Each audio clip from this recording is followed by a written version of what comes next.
Sonic Talk. Hello everybody, welcome to Sonic Talk episode 539, recording today on this another sweltering hot Wednesday in the UK. We seem to be having like a 5-week heat wave, which some of our guests will be going, that's nothing, but for us, it's quite unusual. So this is Sonic Talk, the podcast to do with music technology, controllers, software, all the kinds of things that surround music production, electronic music, that side of things. I want to say hello and welcome to everybody. We'll welcome our YouTube guests in the chat room there. We stream via YouTube every Wednesday at 4 p.m. So Sonicstate.com, Sonicstate's live. That's a YouTube channel, and also our IRC chat. I'll apologise if you were hoping to watch us on Facebook, but the Facebook mechanism is not working today, and it's not us. So I can only apologise on behalf of Marc Zuckerberg, who's probably got. Maybe I'll give him a ring and see if he can sort it out during the show, and maybe it'll pick it up, but I suspect he might be busy. Anyway, I want to say thank you very much to our sponsors. Of course, iZotope. You'll be able to win a copy of Vocal Synth, their fantastic vocal processing and vocal modelling and vocoding software. That'll be coming up about halfway through the show. Do stay tuned for that. We'll also announce the winner of last week's. But in the meantime, we're going to get back and we're going to introduce all of our guests. We'll start with a new boy in town. This is Matthew Hodson, who's based in Brighton, who does actually know Steve Hillier. I think there's some sort of commonality. I think that you both teach at the same music colleges, BIM, right? Is that about the size of your relationship, as it were? Okay. Yeah. I just live down the road from him. He's in Brighton. I'm just down the road. Yeah, we're both at BIM Brighton. Excellent. And Matthew Hodson, I'll throw your website up there, matthewhodson.com. Check out, he's got an album out called Detach, into sort of modular synths, ambient stuff, beats, and teaches, produces, composes, mixes, and engineers. Got a background in studios. You've been around, man. Yeah, but you look so young. Oh, thanks very much. Yeah, I've still got the studio tan though, the classic studio tan. So, what are you up to at the moment? What's your kind of current? I guess college must be ending now, right? Yeah, so the students have just finished for the year. We've just been marking and seeing all the great work that they've been doing. In my own time, I'm just writing some new material. We're on Fat Cat Records. Myself, I'm signed on there, making electronic music, and then I'm part of an artist called Nightstown. So we're just working on some new material for that, and some sync music for EMI, and been reviewing some headphones this morning. Oh yeah, you were saying, and that's for Good Housekeeping. Are you the Good Housekeeping audio expert? That's an awesome gig. I think you should have a business card with that written on it. Yeah, yeah, definitely. Yeah, excellent. So busy boy at the minute, but it's good. Yeah, excellent. Oh, I'm glad to hear it.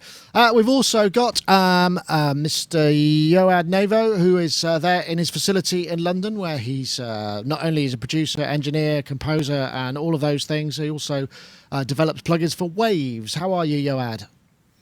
I'm very well, thank you. Nice and chilled here in the AC. The constant temperature, yeah. Exactly.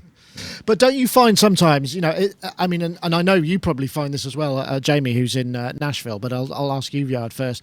When it's so hot outside, you get this kind of lovely chilled area, and then you come out and it's just a massive shock. I mean, do you find that actually is worse than being somewhere in between, or is it you acclimatise to the acclimatisation? If I had to choose between the two, I would rather have this all the time. Right. Because I hate it. I just hate it when it's like cold. I don't mind if it rains a little bit, but I really hate it when it's cold. So, but in any case, both in summer and winter, I take a very short walk from the studio to my car, which so it's not that you can manage. Walk the streets for hours on end, so it's fine. Yeah, I know, I get that, and we were talking sort of before we went on air that obviously that lovely Neve behind you must kick out an awful lot of heat, so your AC is probably just always keeping the place at a constant temperature, right? It's always on. I don't even know if I notice a massive increase in the electricity bill, which is huge as it is, even in winter. So yeah, it's not very, like I said before, it's not very green, but it sounds green. if that means anything. Well, we'll stick with that. It's not very great. It sounds green. That's that. I'm gonna have a little make a note of that. It sounds green. Yeah, I'll make a note of that for title. And we also have Mr. Jamie Liddell, who's there in Nashville, where he's just sort of going, "You don't know heat. What the hell do you know about heat?" Jamie is living in what, 90 degrees, 102 or something like that, isn't it? There, probably. I'm guessing. 90, I think you're close, man. 96 in the Fahrenheit land, but yeah, it's awful out there. But yeah, you're right. I live in this basically a fridge, a wooden fridge. I live in a wooden fridge. Right.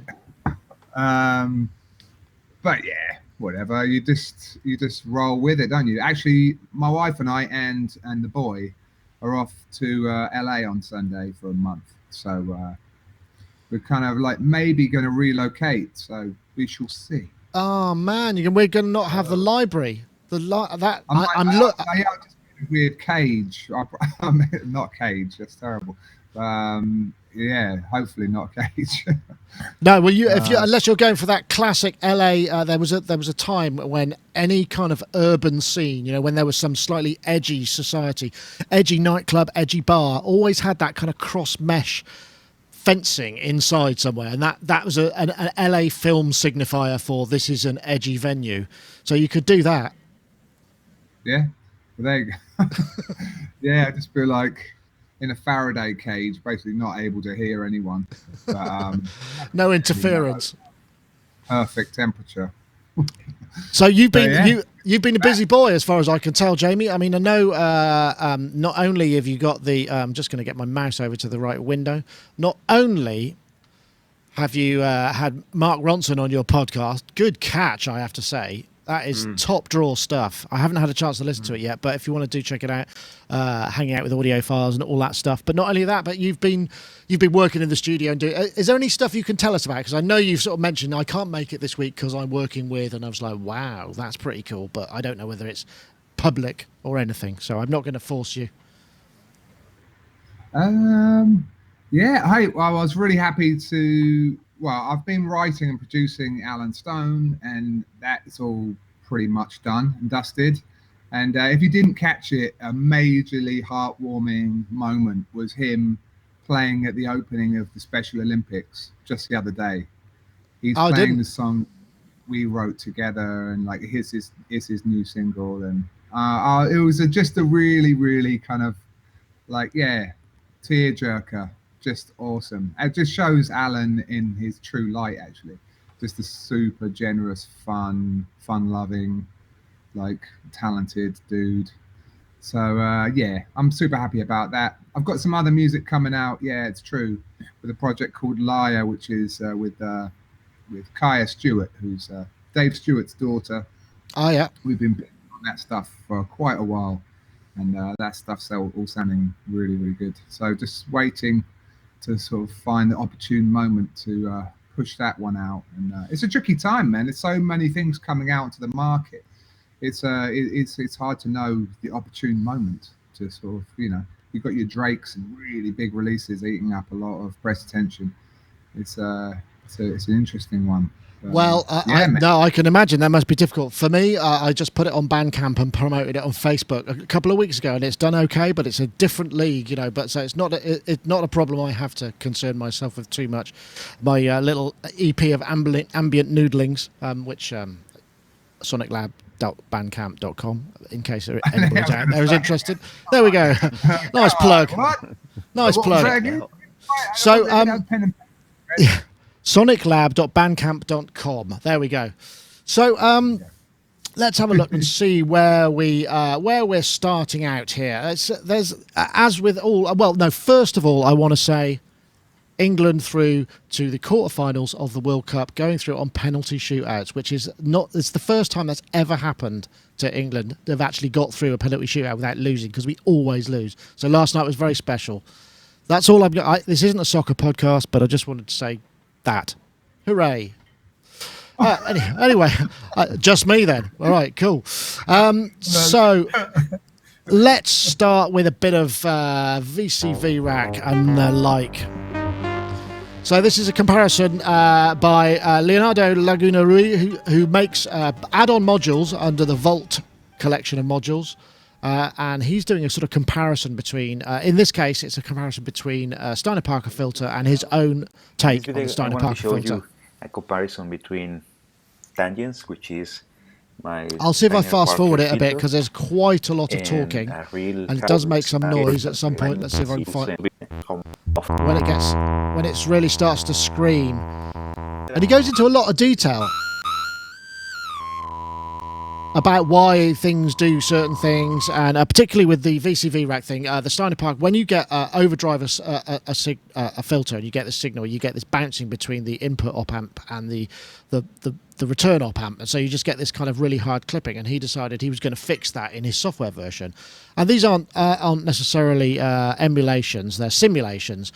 But what got me was quite interesting is, just the basic kind of sound of them were so damn close. And this is in VCV rack. There are other modular side things available. So there's a couple of questions here, really. One is how good is good enough? And the other is, can it even be better? Now, I'm going to come to you, Yoad, first, because you actually develop plugins and software. So it seems like a good place to start.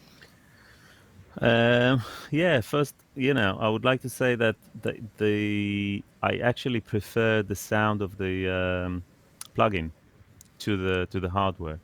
In this case, they did sound quite similar, but I thought that the plugin sounded pretty good. That there are quite a few methods of modeling: black box, component modeling, a mix of both, and at the end of the day, once you get close, and a filter is a relatively not so complicated thing to replicate, because the frequency response part of it is linear, and then you have the non-linear side of things, and so it's a relatively simple thing if you compare it to a compressor or something like that, not to mention tape or vinyl or things like that, which are much harder to model.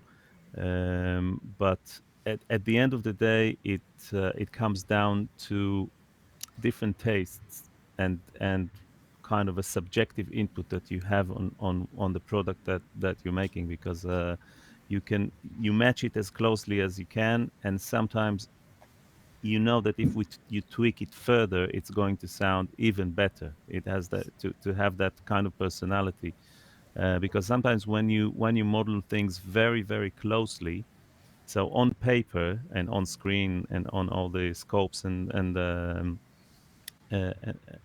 audio precision and all that, things look perfect, and in theory it's all perfect, but the difference between theory and practice, that it's the Right, same yeah, in it's theory. Okay, but it can sound different, I suppose. Yeah. Yeah, you know what I mean. So at the end of the day, you have it's not even an artistic freedom, but you have a few choices that you can make that can give the modeled plugin more personality and stuff, and it just depends on how far you want to stretch that away from freedom. The original, right? Yeah. Oh, Yeah, no, that's an interesting point. But and obviously Matthew would be a good guy to come to next, because I know that you use VCV Rack in your tutorials and you're teaching at BIM, right? And you are obviously a modular user. So what are your thoughts? Yeah, I had a really good listen to it, and I mean, to answer your question, yeah, it is certainly good enough. It sounds great, doesn't it? Really. Does it sound better? Well, yeah. I mean, this is kind of what you're saying about. He's subjective. He's changed this according to his own desires, and I think what he's managed to do, he's got a flatter response on it, a nicer low end on it. Obviously, that resonance is much more controllable now. I think this was the approach that they took with the Mini Brute, wasn't it? With the Steiner Parker filter they put into that. I think they did. They tamed it. They tamed it. Yeah, I think that's true. Yeah. So I guess it's kind of like, for me, I'd reach for that Steiner Parker filter if I wanted that full on, let's go, let's have it kind of thing. So for it not to be there, it's kind of a different beast in itself. but it still sounds great, you know, and I appreciate what he's done. I'd love to see a little switch on it where you could switch the old circuitry in and the new one in, you know, depending on what you want. Because really, you've got two different kind of filters now in a way. Yeah, I suppose that's very true. Jamie, I mean, I don't know whether you I know you're big on Macs and big on kind of working in the box, and you know you haven't gone the modular route. Am I right in that? It seems like such a long time ago since we spoke. No, you're absolutely right. I somehow managed to, postpone that. I don't know. It just, I fully delay the inevitable. Yeah, it's kind of like that. I mean, it's kind of like kind of odd to me to see you there, with like that big console behind you. You could easily be the guy who's in the box all the way with your knowledge and, and getting close and having things sound like something is only a small part of what it means to make music with the machines that you have. Yeah. And I'm starting to become more convinced that it's not just fetishism. It's really about, you don't have that much time alive or even that much time to make the things you really want to make. And yeah, you could probably make something sound good on kind of a crazy Strat copy and it would sound like another Strat. But if you're playing a guitar that just feels good, you love the way it looks, you just love interacting with it, that's pleasure. That's true pleasure in your life. And you just have to think, is that pleasure really like something that I value? And I think it really can be, So I don't know. It's obviously it's a really tricky one, and it changes for everyone. I always remember Christian Vogel, who's like a real mentor of mine. He used to get so many crazy things out of the Nord modular, and I thought that's a weird concept. Basically, a virtual modular back in the day, right? And it seemed so potent, and it was really useful in our live shows because he could just carry around such a comprehensive system. But it was kind of nice that it existed in the hardware. It'd be cool if they could somehow make this virtual thing have a bit of hardware too.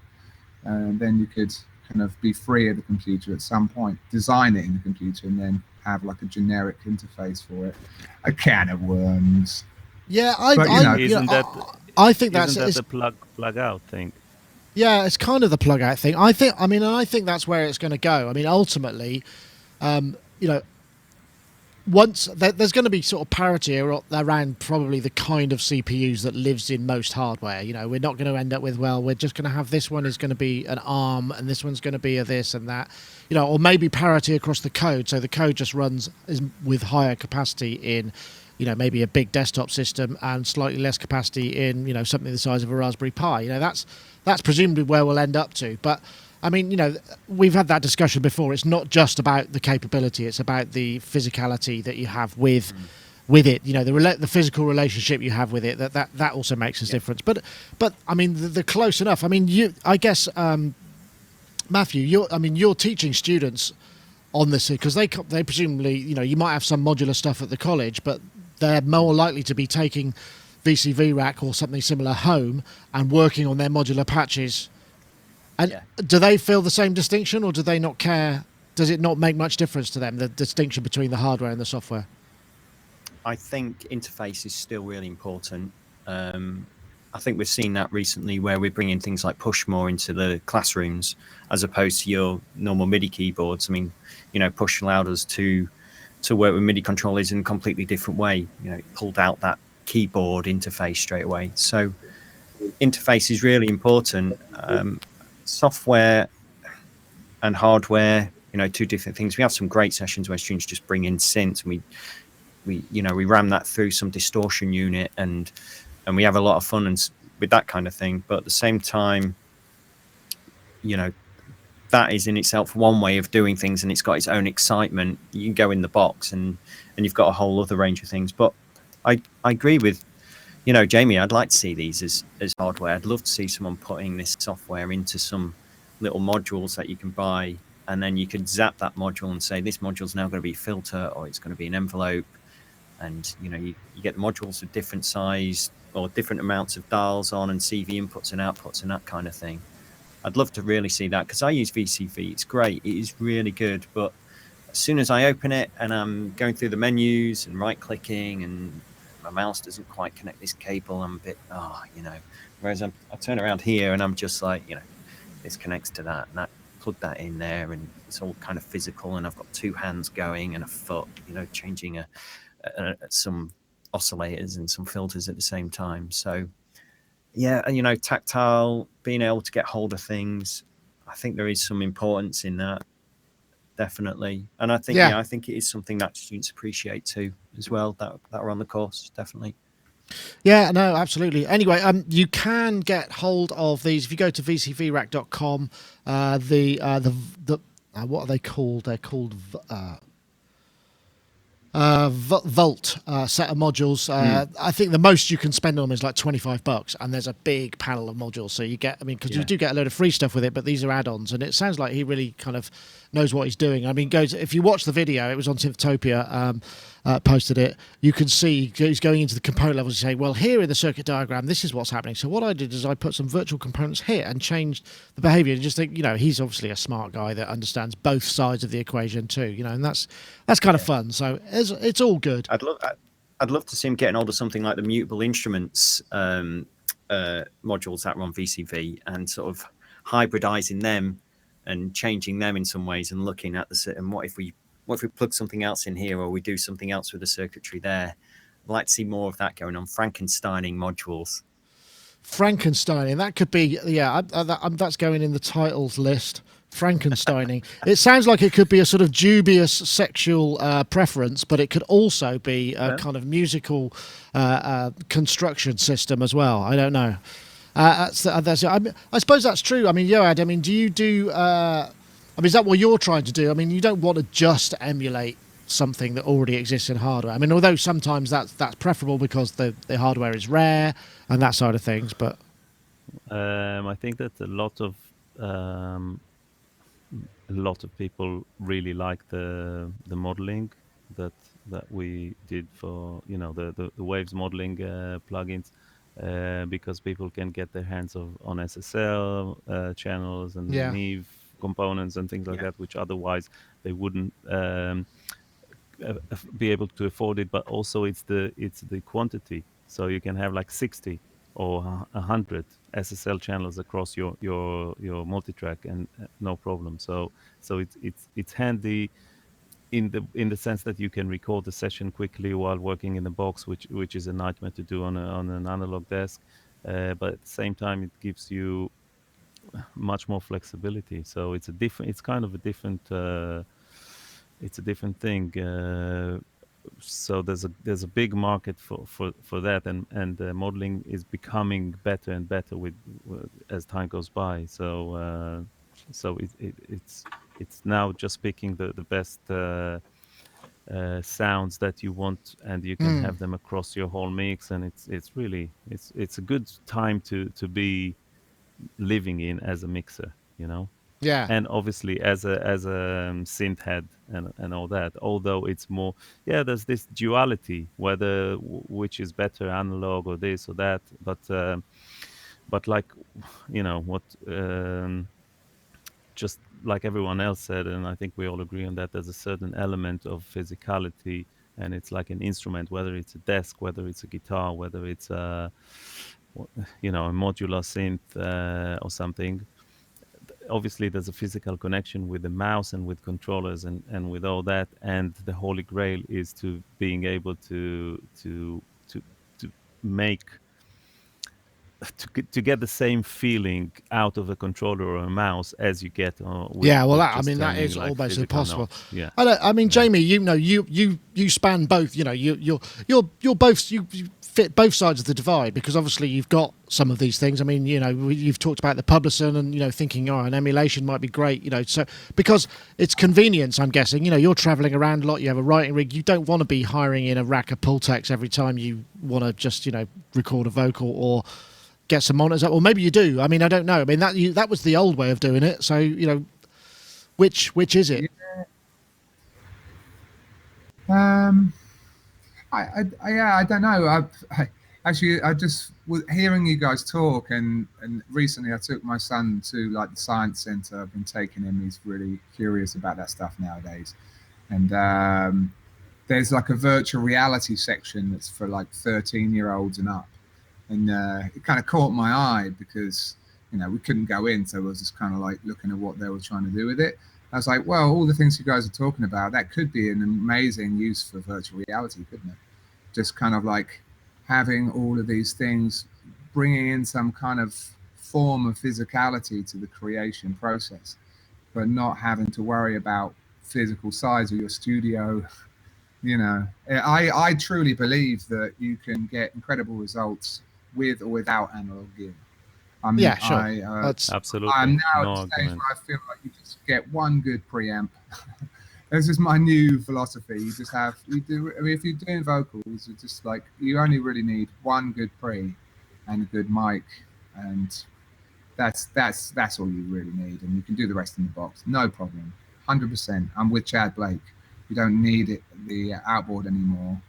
You do kind of need a pre, but even that is you know. But isn't it a different thing? I mean, is it more fun and therefore more creatively direct to be using hardware, or do you sort of teach? You adapt? I mean, the human is obviously very adaptable. I mean, you've done both, so I'm just wondering which is more fun, which is more productive.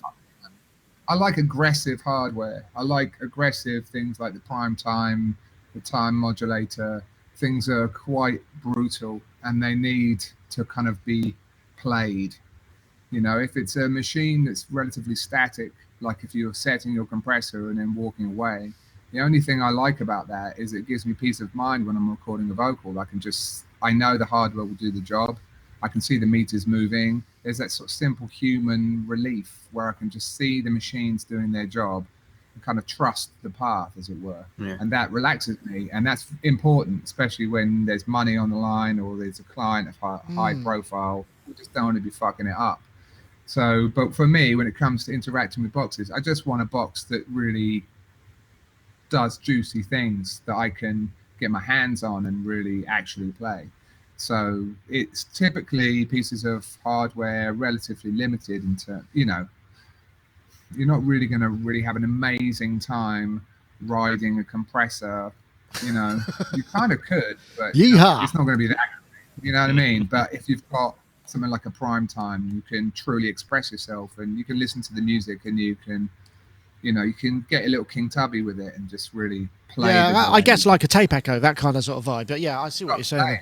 When you can play it, that's what I'm into, and that's what it's hard to set up in a when you've got a console. That's actually amazing because you can have everything. That's a classic case in point. I like consoles because I love having effects returns and be able to send effects into other effects and create loads of feedback. And I truly feel like that's the thing I get most excited about, is creating chaos with all of with a pitch shifter going into a delay, going into a distortion, going into some other thing. You can create crazy colors really quickly with an analog system, whereas in the computer, that is a convoluted process.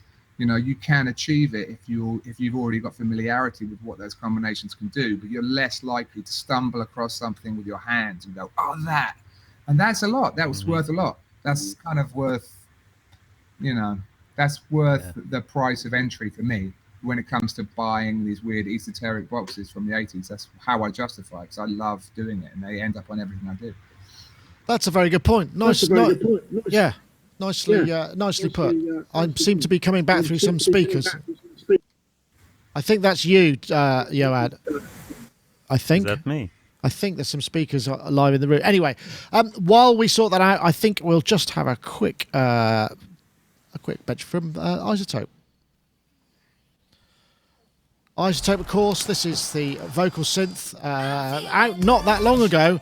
New Biovox module, massively improved vocoder, new GUI, new sort of back end, whole new presets, all new effects, which you can now reorder. CompuVox, TalkBox, and it really is. We did a sounds video the other day, and I was astonished about what you could get out of it. It really sounds a lot more impressive and really useful for processing vocals, whether you just want to tune them or you want to vocode them or mess them up. If you want to try that out, head over to iZotope.com/.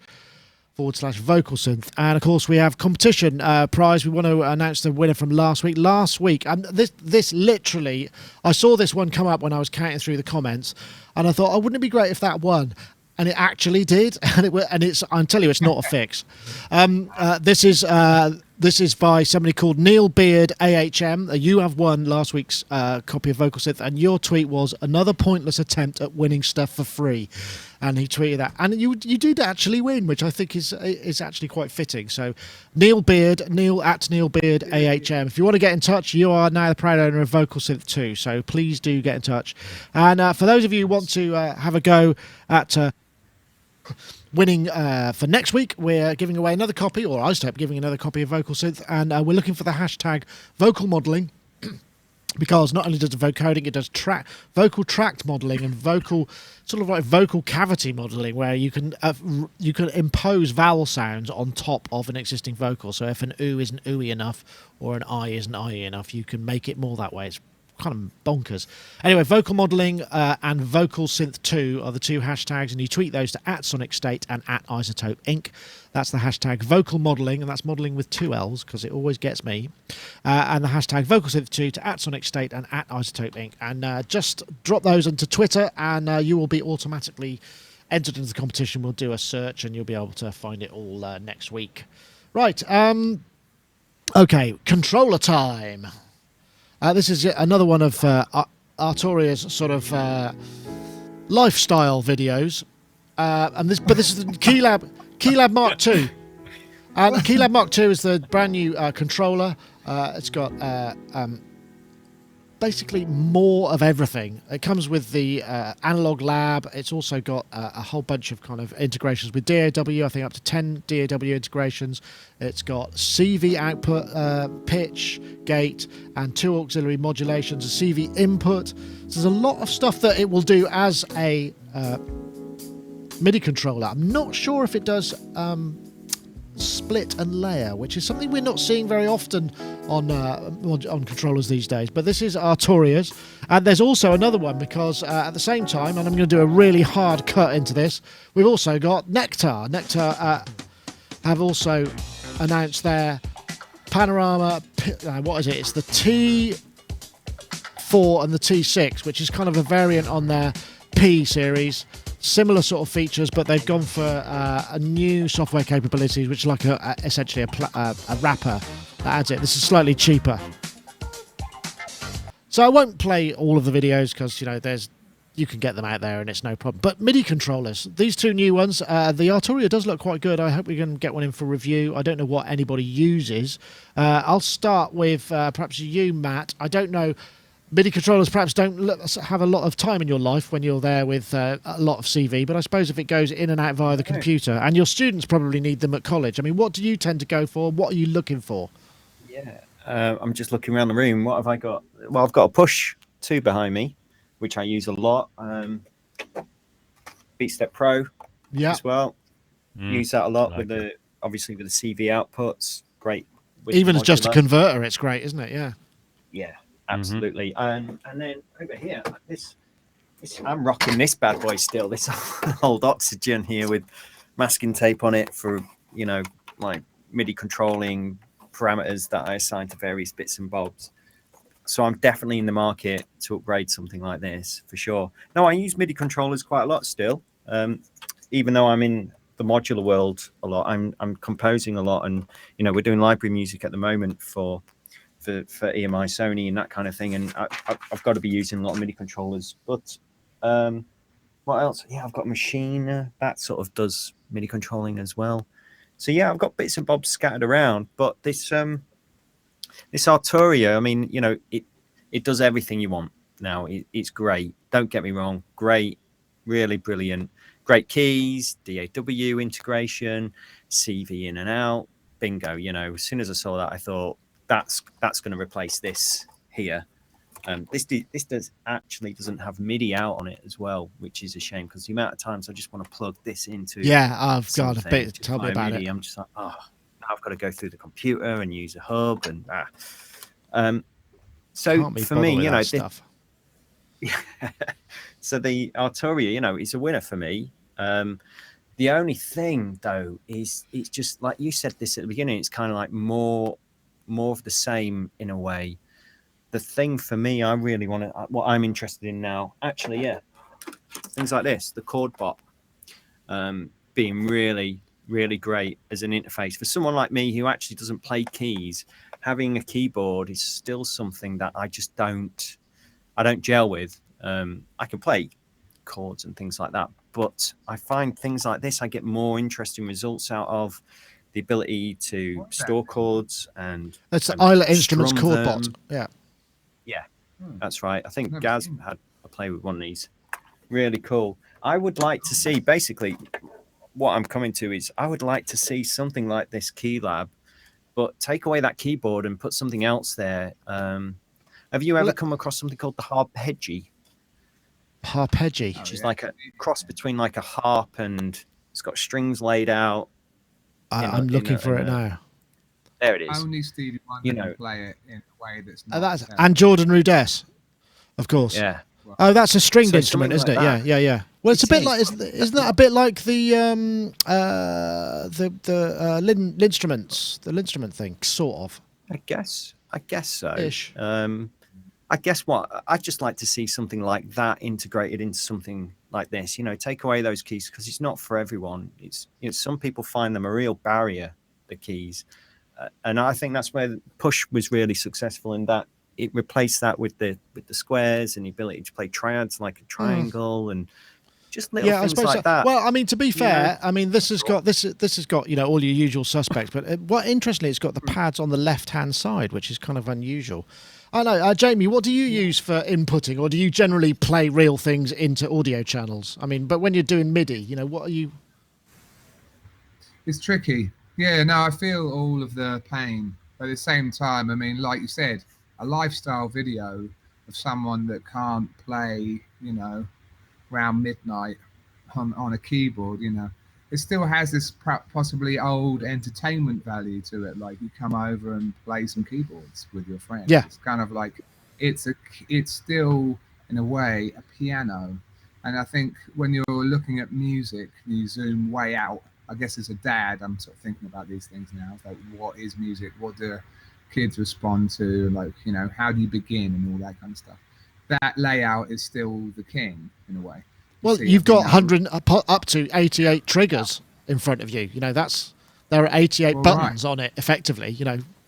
It's pretty overwhelming as a piece. But yeah, I mean, I've been through various controllers like this. I had the Akai, I guess, which started the trend with all the pads and all that. Took those out on the road, destroyed them. They were okay. I mean, I don't know what you end up in this case with. From my experience, you get pretty substandard pads. I'm going to sound like a real curmudgeon now. I mean, and I'd rather have this. I had this complaint with a bunch of innovation stuff a while back. Really squidgy keyboards, and it was a keyboard with lots of stuff on it. I was like, you know what? What I really want is a keyboard that just feels really good to play, like a DX100. DX100 feels amazing to play. And it has a crazy pitch wheel that's super fun, and it's a fun instrument to actually interact with. And people like the guys who made the OP1, they understood build quality in this day and age. That's key for me. I just want to feel how good it is as a keyboard and feel how good all of the things that they have on it, which are supposed to be, as we've said, if you're going to have an interactive experience with your machine, the quality of the interaction is key. So for me now, what I do is I use my Avid artist mix in Ableton. I have it hooked up with the Mackie control system, and I just use the faders on it to just MIDI assign to say, an Uber mod or whatever I'm using a plugin. I'll just click on it and move the fader, and they're great faders. I actually prefer using it like that than I do as a kind of mixer, as it were. They feel great, and I'm like, oh man, that makes a big difference. Having a fader that feels high quality really does change the experience.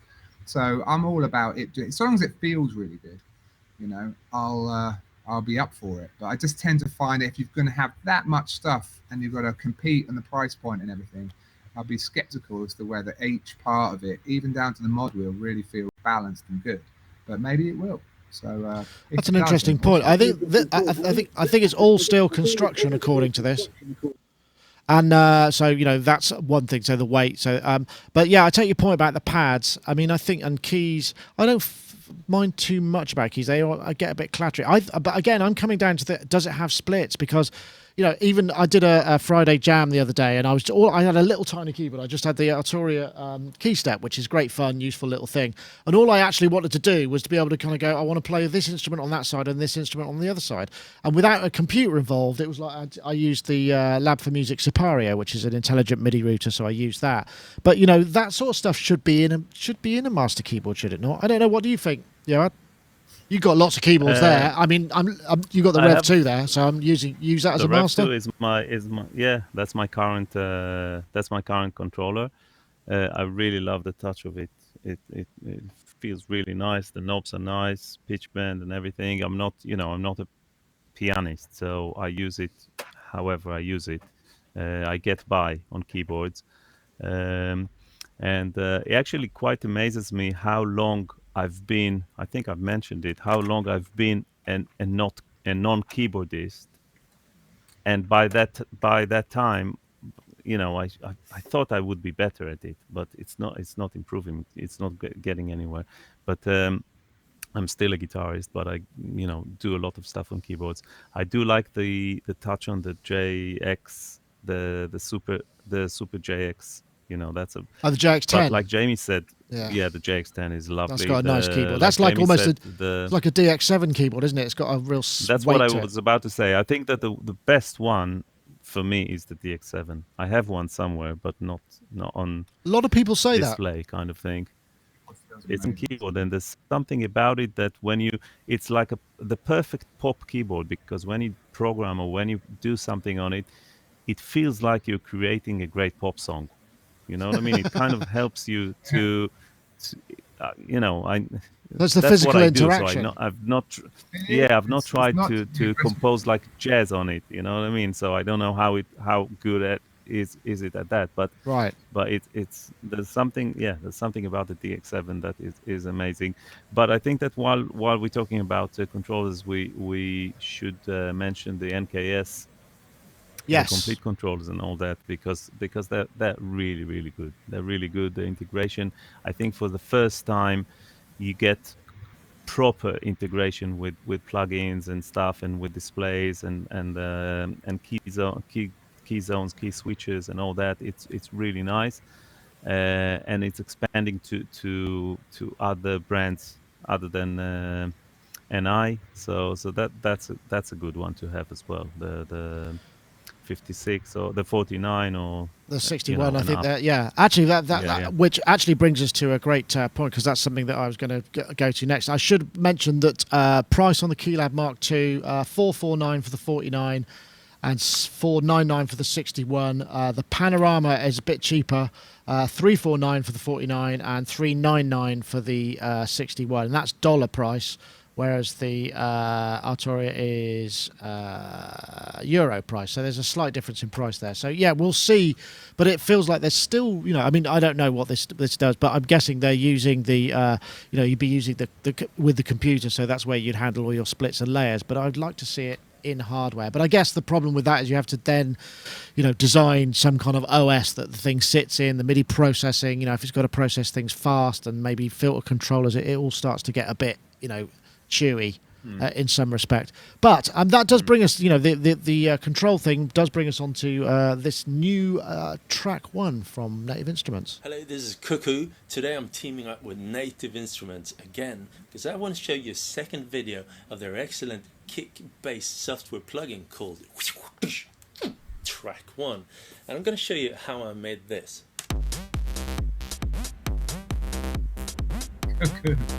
Yeah, Cuckoo is great. So anyway, I'll fast forward through it. Look But at that style.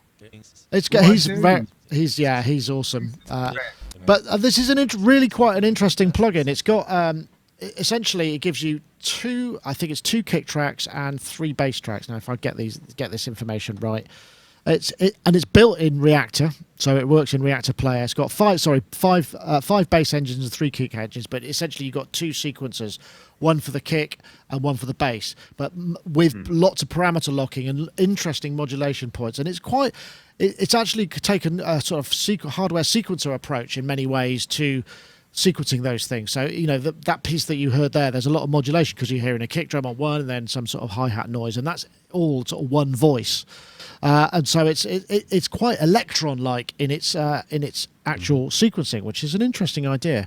And it, you know, I don't know if it sounds great or not. I mean, I will say, when I'm going through stuff, if I'm listening for any samples, whenever I load Native Instruments battery, those drums always sound super impressive. So I know that probably the actual engine for that stuff will be pretty top drawer because they do sound great. I don't know, Jamie, what do you think?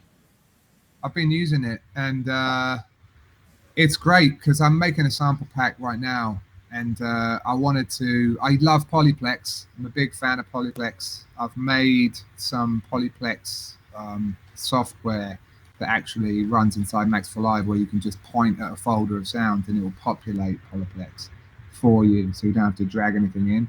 My gripes with the Reactor World have usually been on that level, that, you know, it's hard just to bring in your own sounds really quickly, and you can't, you know. But this is great. You can't bring in long sounds. It kind of like prohibits you from like when you're pulling in your own samples, for example.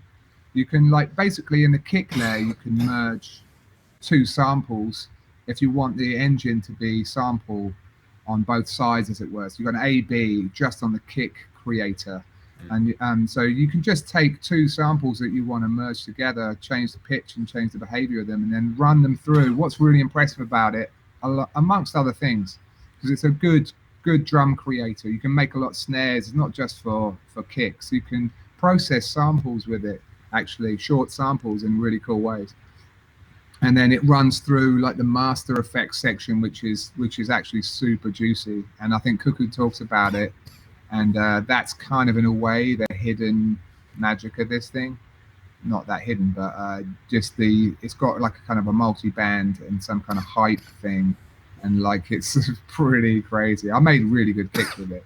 I've like probably the best kicks I've ever made in the box with this thing. So yeah, I'm into it. I think it's good. It is a little bit of it's not super fast, you know. You have to work.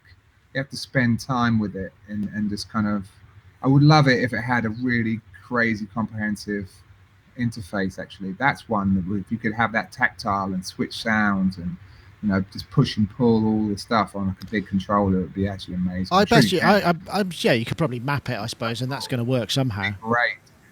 I'd love to have it like that. Just the kick. I don't really care so much about the sequencer and all that. That's just me. I just want it to make samples, which it's really good at doing. Well, that's interesting. So, I mean, and that's often the sign of a good piece of software, isn't it? Yeah, I mean, the fact that it may be designed for one thing, but people end up using it for another. You know, as we've seen with the TB303 or hardware as well. It's designed as one thing, but it's got a great function that makes you able to get somewhere else. I mean, this looks kind of interesting, and the whole concept of developing within a kind of meta instrument, I still find fascinating that they're still doing that. Great advantage, I guess. Yeah, Reactor is a great platform, and yeah, there's something about the sound of battery and contact, like Jamie said, that just sounds really good. There's a lot of headroom and on it, and it seems like a really cool piece of hardware, of software. Sorry, there's a few other kind of like it, which I think Kick 2 comes to mind. I don't remember who is it by. Sample Magic maybe, or I own two of those. Sonic Academy. Sonic Academy, and I have one by Sample Magic. They both do the same thing, which is generating kicks and synthesizing kick sounds. Yeah, it's kind of cool. I think that I do like creating bespoke kick sounds, but I think that the engine actually exists within a machine, because you have the drum synthesizer, which is really nice, and you can do some wicked noises with it. One of my favorites ones for generating sounds and as a drum machine is Logic's what do you call it? Not sculpture. The It's Logic been a while drum since I've machine. used it.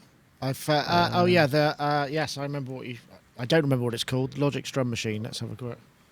Yeah, Ultra Beat, I but think. it's Ultra Beat. Ultra Is it Beat. Ultra Yeah, Beat? yeah. That's the Woo. one. That's a really Good shouts, really Matthew. cool. Yeah, 10 points. yeah. Thanks, Matt. That's a really good piece of software as well. I really love the sound of it, and I really love the synthesis options, and you can import samples and things like that. But yeah, seems like a cool thing. I'm hoping it will be included in the next what is it, Complete 12 or something. Yeah, well, it does say Uh, it's a complete instrument, so it's So categorized yeah, as such. So I'm guessing it I probably think it's will be. been a while. I think it's been quite a while since 11. So Yeah. Well, hopefully they 12 will usually be do it out round soon. about now, don't they? They do their kind of deals. Yeah. It's So it's 89 quid as it stands now. I know, Matt. I mean, you're surrounded with things that make fantastic analog kick, or digital module. But I mean, do you still find yourself reaching for stuff like this? I mean, this does look quite cool, and if you're into step sequencing as well, which I'm not, so I find it kind of doesn't turn me on that way. But it seems to be. I like the way that you can access those parameters and sequence them very easily as well. That seems like pretty cool. Yeah, absolutely. I've had a lot of fun with this. I know I've got all this here, but I do spend a lot of time on the train, up and down the country doing various things. And when I'm sat on the train, I'm just sound designing pretty much. I've got Ableton open, I've got something like this open, and I'm just rendering, just recording audio out, and I'm playing with my kick drums, mashing them up with gain, changing the envelopes, changing the filters, and just rendering it down, just basically, and then sticking all of that in a folder somewhere, just sound design, kick drums, and what have you. And this has just been absolutely brilliant to play with. Yeah, I've had a lot of fun with it. The fact that you can use samples, I agree with Jamie. It'd be great if you could have longer samples in there. I'd love to really misuse this and stick loops in there as opposed to one shots and mess around with that. That'd be ace because of just all the modulation parameters. Or the synthesis in it is good. So you can start with synthesis for your kick drum as well, and then you can blend between the A and B, as Jamie mentioned. I've just had loads of fun with this, and I think the master effects are really sort of musical. The reverbs and the delays are a lot of fun, and you can use this essentially if you wanted to go out and do some kind of techno live set. You could do this with pretty much this without having to use a DAW, which I think is really good. Just assign bits and bobs to a MIDI controller like this, just to filter cutoffs, bring things in and out. You could just jam all night long basically at parties with this piece of software. It's really cool.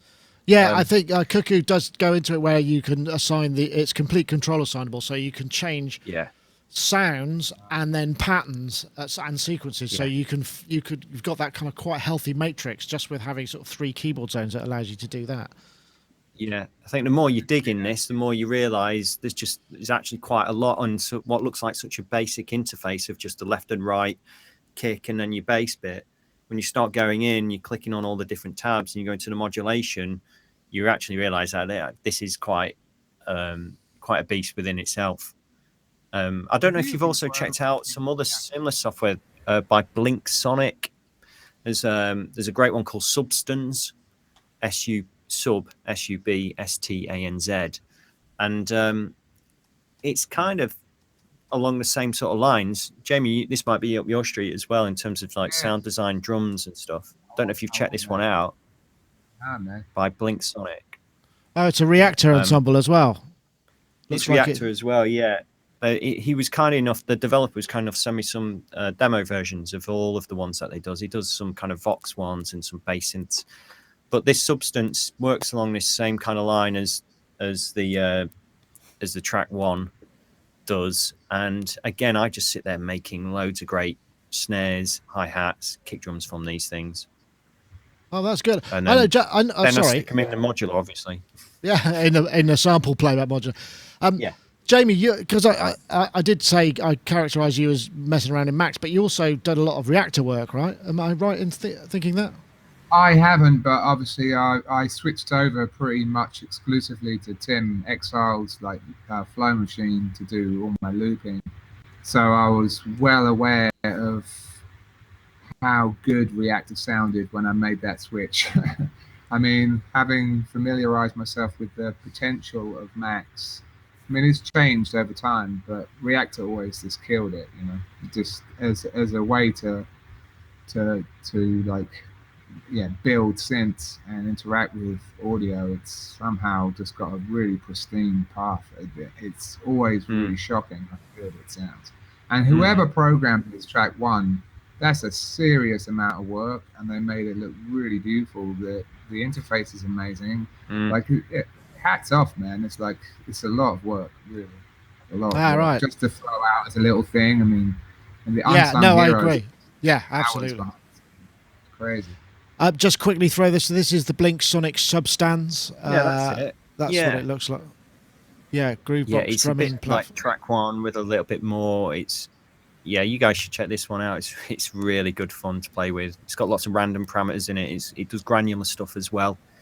And I just sit there, maybe solo the kick drum, and record that out while you're playing around with things, and you just end up with some great, like Yoad says, just sitting there making your own samples basically, and then recall them, chuck them into battery, or in my case, I might stick them in the bitbox or the ER301 or something like that, and start triggering from there. Yeah, well, it's really 29.99 euros. I don't know whether it requires full. I don't know whether it requires full or just Reactor Player. I'm just gonna. Yeah, it's just hard to say. I think so. Hey, Matthew, when you're chopping up a bunch of samples in Ableton, how do you do the equivalent of the Pro Tools sort of tab to transient? Like, if you've got loads of kicks, like, how do you just chop them nicely and just save them? Just find them. Yeah. There's no super duper quick way like tab to transient, so I would either do tab to transient, stick them into Pro Tools once I've got my long audio file, or the other way is isn't there you convert the audio to a MIDI track, so it automatically puts it into a sampler, and then I'll just save that sampler like that. Then the only thing about that, they need to absolutely. Yeah, I'd like to suggest something to both of you, since I presume you work on Macs. Then even if you're not into Logic, Logic is just an amazing batch processor, and you can do so much stuff with it on samples, like chopping samples. You can do it automatically. It does it in with no effort at all, and you can export and you can do the fades like in one go and stuff like that. So I would highly recommend to anyone who's making sample packs and things like that to try the things you can do in Logic with that regard, because it's super easy and it saves so much time. You just throw if you recorded a file of your own kicks or whatever it is that, and you have hundreds of preferably not more than 128 hits on it, then you can it will identify the transients, chop it to regions which you can then fade or shorten or whatever you want, and then just export it and even rename them all sequentially and stuff like that. So it's super easy. It takes a second to kind of butcher a long audio file. Well, thanks for the tip. If you've got Pro Tools and Ableton open, as I've learned from the podcast, you can drag audio from Ableton straight into Pro Tools. I didn't know you could do that. You can straight from the window. You can just drag it on, and it just appears in Pro Tools. You try it. You can even do it from the audio finder.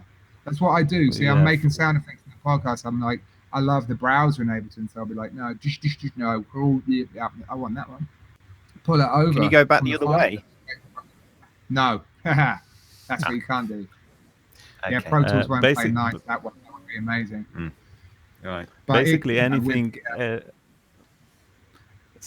Anything that is Finder compatible, so the DAW will recognize it as a Finder window, which means that you can drag stuff from that window into your DAW. Will work the other way around, because it's essentially a Finder. So the other DAW will think it's a file drag from Finder. A major workflow tip, if you want to do that, I just love that. I create a folder of sounds, throw it straight into Ableton so that I can quickly scan through them, because it's the quickest way to audition the sounds because obviously doing that in Finder with a quick look or something is like a total ball ache. So like you scan through them with the arrow key, and as soon as you find one, whip it over into Pro Tools, whatever. It's so good. Like they work really well together. Little tip from my random findings. Excellent. Well, thank you very much. And which sort of very neatly takes us to 5 o'clock, which must mean it's nearly time to go home. Certainly is here anyway. In this part of the world, I don't know what time it is where you are, Jamie. It's probably still morning, 11. Isn't it? 11. Oh, right. Lunchtime. Oh gosh, yeah. 4th of July. You're going to go out and I don't know what do Americans do on the 4th of July? Do they party? Is there a sort of carnival or something? I think just drink and go woo, really. Okay. And then at the fireworks. Fireworks tonight. Okay.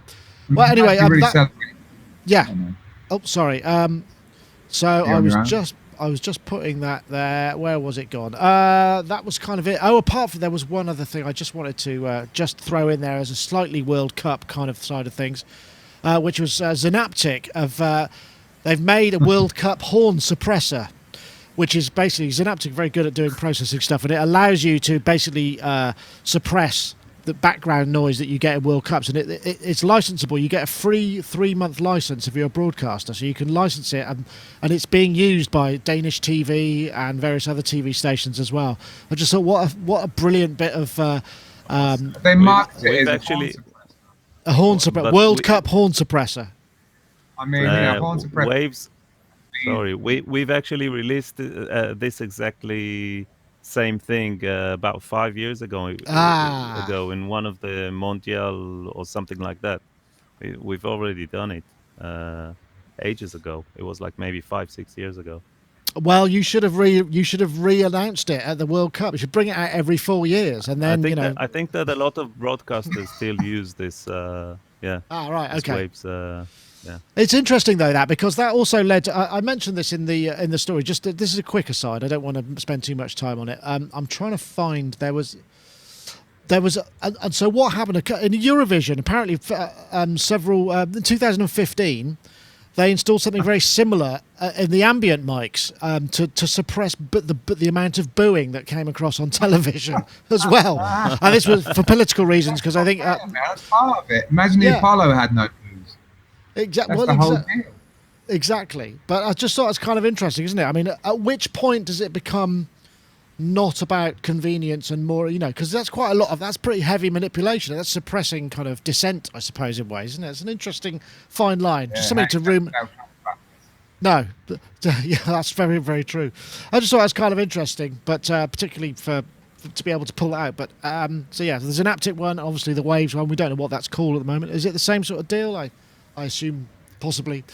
But anyway, if you are watching the World Cup and you are into soccer, then obviously I hope your team that you either got in the pool or maybe you support through your country of origin is still going, because ours is, which is a very rare occasion that happens. So I'm going to gloat a little tiny bit. So anyway, that's it for this week. Matthew Hodson, thank you very much for joining us. I do hope we can have you on again sometime. Yeah, what are you on to now? What's your next gig? What am I on? Next gig? Well, actually, I did a gig last weekend at the Brighton Modular Meet, which was really good. Those guys, thanks to those guys that organised that. Just a very quick one. I haven't actually got any gigs lined up at the minute. It's just writing and recording at the moment over the summer, which seems like the wrong way round. I should be outdoors really playing live, but instead I'm in here writing and recording. So that's me for the next week or so. I'm sorry to hear that, but I mean indoors. There was something that came up just before the show. Actually, I keep saying one more thing, but this was a new tease from something from Modal Electronics.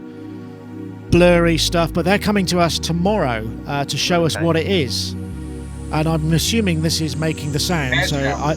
I'm hearing polyphony. Yes, hair gel. Interesting. That would be a bit pointless.